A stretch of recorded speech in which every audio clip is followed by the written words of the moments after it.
আসসালামু আলাইকুম, আপনাদের সবাইকে ওয়েলকাম জানাচ্ছি আজকের এপিসোডে। আজকে দেখাবো ক্যারামেল কেক পুডিং। এটা দেখতে যেমন লোভনীয়, খেতেও দুর্দান্ত স্বাদ। এটা এতটাই সফট হয় যে মুখে দিলেই মিলে যায়। তাহলে দেরি না করে চলুন দেখে নেওয়া যাক এর পুরো রেসিপিটা। তো প্রথমেই চুলায় আমি একটা পাতিল তুলে দিয়ে সেটাতে ক্যারামেল তৈরি করে নিচ্ছি। তো আমি এর আগের ভিডিওতে দেখিয়েছি কিভাবে ক্যারামেল তৈরি করে নিতে হয়। চিনি দিয়ে কোনো প্রকার নাড়াচাড়া করা যাবে না, তাহলে ক্যারামেলটা খুব সহজেই তৈরি হয়ে যাবে। আজকে ক্যারামেলের কালারটা অনেক সুন্দর হয়েছে। যে পাত্রে পুডিং সেট করব সে পাত্রে আমি ক্যারামেল ঢেলে নিয়েছি। এরপর আমি অন্য একটি পাত্রে 2টা ডিম নিব পুডিং তৈরি করার জন্য।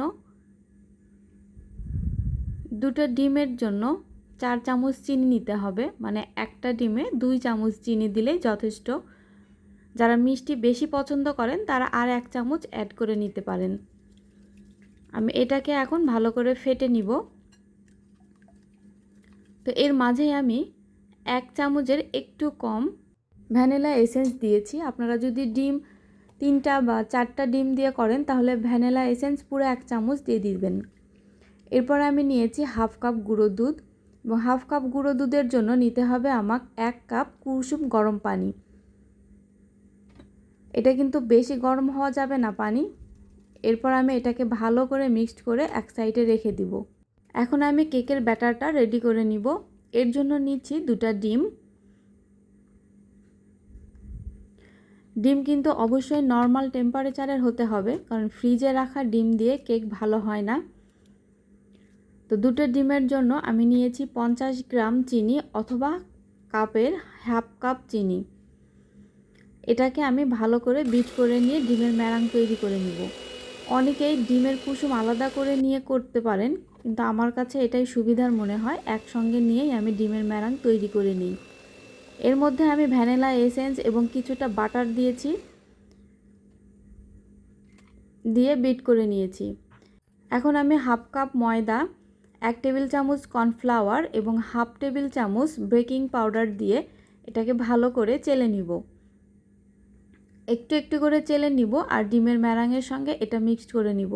আমার ভিডিও যদি আপনাদের ভালো লেগে থাকে বা উপকারে আসে তাহলে অবশ্যই চ্যানেলটিকে সাবস্ক্রাইব করে রাখবেন।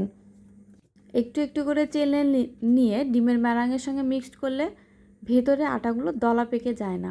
আর যদি আপনি একবারে ঢেলে দেন তাহলে ডিমের ম্যারাঙের সঙ্গে এটা আটাগুলো দলা পেকে যায়। এই তো আমি এটাকে এখন সুন্দর করে মিক্সড করে নিলেই আমার কেকের ব্যাটারটা তৈরি হয়ে যাবে। এখন আমি ক্যারামেল যেটা সেট করে রেখেছিলাম সেটাতে প্রথমেই ঢেলে দিচ্ছি পুডিংয়ের তরলটা। আমি চালনি দিয়ে ছেঁকে দিচ্ছি, কারণ অনেকগুলো ডিমের লাম্পস থাকে। দেখেন কতগুলো ডিমের লাম্পস, এগুলো গিয়ে পুডিংটা দানা দানা হয়, যেটা দেখতে অত সুন্দর হয় না, যার কারণে ছেঁকে দিতে হয়। তারপরে দিয়ে দিয়েছি কেকের ব্যাটারটা।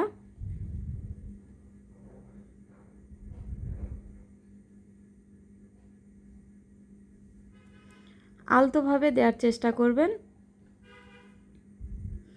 আমি এটা এখন চুলায় দিয়ে দিচ্ছি। প্রথমে একটা পাতিলে কিছুটা পানি দিয়ে ভিতরে স্ট্যান্ড বসিয়ে এর ওপরে আমি এই পুডিংয়ের পাত্রটা বসিয়ে দিয়েছি। এটা হতে মাত্র 20 মিনিট লাগবে। 20 মিনিট পর দেখতে পাচ্ছেন হয়ে গেছে। ভিতরে যে একটা ফোঁটা দেখতে পাচ্ছেন ওইটা ঢাকনা থেকে পানির একটা টোপ পড়ে ওই রকম হয়েছে। ওটা কিন্তু একদম কাঁচা নেই, ওটা হয়ে গেছে। দেখেন কোনো জায়গাতেই কাঁচা নেই, পুরোটাই হয়ে গেছে। আমি এখন এটা চুলা থেকে নামিয়ে কিছুক্ষণের জন্য প্রথমে ফ্রিজে রেখেছিলাম, তারপর এটা টেবিলে ঢেলে পরিবেশন করছি।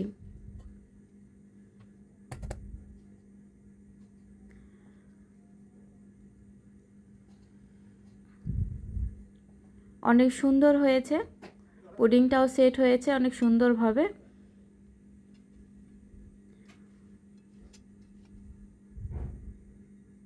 বোঝাই যাচ্ছে কতটা সফট হয়েছে।